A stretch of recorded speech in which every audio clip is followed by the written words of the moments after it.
Hello అందరూ నమస్కారం. Movie of the crash ఈ రోజు నుంచి నెట్ఫ్లిక్స్లో స్ట్రీమింగ్ అవుతుంది. ఇది ఒక క్రైమ్ డాక్యుమెంటరీ మూవీ. ఈ movie based on real story కాబట్టి అక్కడ జరిగిన కొన్ని రిలేషన్స్ ఒక డాక్యుమెంటరీ మూవీ లాగా మనకి చూపిస్తారు. ఆ ప్లేస్ లో రికార్డ్ అయిన కొన్ని సీసీ కెమెరాలు ఆధారంగా ఆ వీడియోస్ బేస్ చేసుకుని మనకి చూపిస్తారు.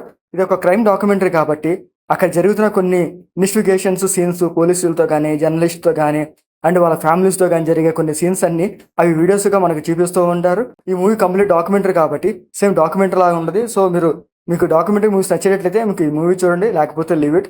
ఇంకా ఈ మూవీ స్టోరీలోకి వెళ్తే షెరీలాకి 17 సంవత్సరాల వయసు ఉంటుంది. ఒకరోజు షెరీలా అండ్ తన బాయ్ ఫ్రెండ్ అండ్ వాళ్ళ ఫ్రెండ్తో కలిసి వాళ్ళ ముగ్గురు కలిసి కారులో వెళ్తూ ఉంటారు అనమాట. సో షెరీలానే కార్ డ్రైవ్ చేస్తూ ఉంటుంది. కార్ని చాలా స్పీడ్గా డ్రైవ్ చేస్తూ ఉంటుంది అనమాట. ఆల్మోస్ట్ 100 స్పీడ్తో వెళ్తూ ఉంటుంది. అలా 100 స్పీడ్ వెళ్తున్నప్పుడు సడన్గా ఒక టర్న్ వస్తుంది. కానీ తను కారుని టర్న్ చేయలేక స్ట్రైట్గా ఒక ఇంట్లోకి దూసుకెళ్ళిపోద్ది అనమాట కారు. ఆ యాక్సిడెంట్కి కార్ అయితే అక్కడ బాగా నుజ్జైపోద్ది అనమాట. ఆ కారులో ఉన్న షెర్లా బాయ్ ఫ్రెండ్ అండ్ వాళ్ళ ఫ్రెండ్స్ ఇద్దరు స్పాట్లో చచ్చిపోతారు. కానీ షెర్లా డ్రైవింగ్ చేయడంతో తనకి కూడా బాగా గాయాలు అవుతాయి. కానీ తను బతిగా ఉంటుంది అనమాట. ఆ ఇన్సిడెంట్ తెలుసుకున్న పోలీసులు అక్కడ వచ్చి ఇన్వెస్టిగేషన్ చేస్తారు. సో ఇన్వెస్టిగేషన్లో కొన్ని నిజాలు బయటపడతాయి అనమాట. ఆ నిజాలు ఏంటిది అనేది ఈ డాక్యుమెంటరీ స్టోరీ అనమాట. ఆ యాక్సిడెంట్ ఎలా జరిగింది అనేది సీసీ కెమెరాలో రికార్డ్ అవుతుంది అనమాట. ఆ సీసీ కెమెరా ఫుటేజ్ మనకైతే చూపిస్తారు. అండ్ ఆ తర్వాత ఆ స్పాట్లో చనిపోయిన ఇద్దరు అబ్బాయిల పేరెంట్స్ ఎలా ఫీల్ అయ్యారు, సో వాళ్ళ మధ్య జరిగిన కన్వర్జేషన్ ఏంటి, సో ఆ అమ్మాయి వాళ్ళ బాయ్ ఫ్రెండ్తో ఉన్న సంబంధం ఏంటి, ఇవన్నీ ఒక స్టోరీ రూపంలో మనకు చెప్తూ ఉంటారు. అవి చూడడానికి అయితే కొంచెం హార్ట్ టచింగ్ అనిపిస్తాయి అనమాట. ఆ యాక్సిడెంట్ బేస్ చేసుకొని పోలీసులు ఇన్వెస్టిగేట్ చేస్తూ ఉంటారు.